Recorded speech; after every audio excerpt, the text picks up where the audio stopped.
Welcome back to Weekend Today on this Saturday morning. An emergency roundtable has now been convened and putting an end to violence against women is top of the agenda. Those crisis talks are likely to recommend targeted spending in the federal budget.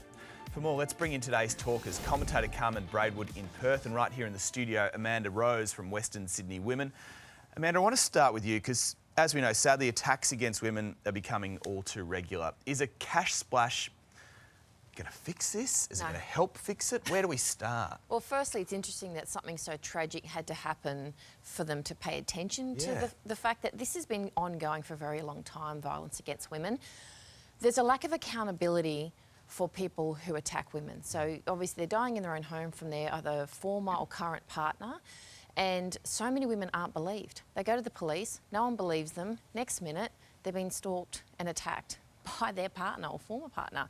We need to change the whole understanding and take women seriously when they say someone is harassing me, stalking me, or I fear for my life. They actually mean that.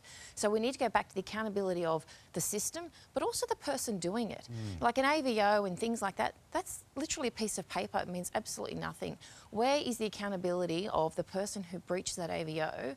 We need to come down harder on people that have a track record of abuse. And mind you, a lot of people have gone to court, get out on bail, and then go and find the person who sent them to court and attack them.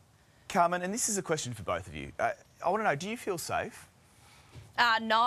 No, simple fact, and a lot of women in the last 24 hours in particular have been using their social media platform to share that very message. You know, going for a walk, walking into the TV station in the dark. You know, I've worked at this hour of the morning for my entire career and I've never once felt safe walking to work. And I don't know many men who've experienced that exact same feeling.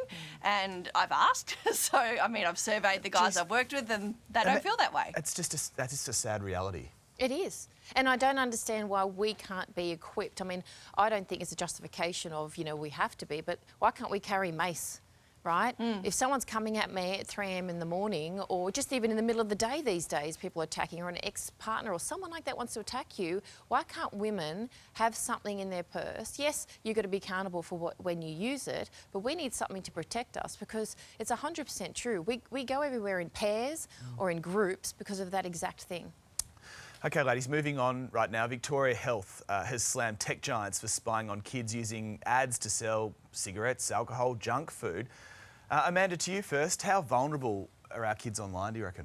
Kids are vulnerable, full stop, right? And I think it's up to the parents that want to control what their children see with use technology and so forth. So really it's up to them because they're in the house and if they're going to take the phone out. But to say to the tech giants, we don't like the fact that you're taking all this information. Excuse me, governments, you allowed this. Every government has allowed tech giants. Carmen, Amanda's got a point there. What needs to be done to address or combat this? Yeah, there needs to be some kind of legislative reform, doesn't there? And an opportunity to extend the long arm of the law if you possibly can, but maybe Pandora's box is already open on that front. As a parent, I wouldn't mind buying this information myself. I'd love to know how to talk to my 13-year-old back in the day. It would have been a lot easier. And finally, to finish, ladies, I want you to be album reviewers right now. There's 2 Taylor Swift albums that have dropped. We haven't got much time, so in a word, Carmen, what are your thoughts?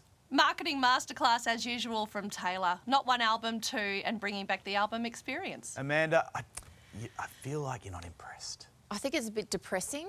I do like her LOML song, which is Love of My Life, but actually it's Loss of My Life. Oh, here we are, we're hearing it right now. Yeah, it's quite good, but we need a pop album from her. I mean, something to get us up. We already know life sucks in a lot of ways. Get up in the morning. We don't need her reminding us. Inspired. Exactly. Amanda, Carmen, thanks so much for your time. It is 8 a.m. Here are today's top stories.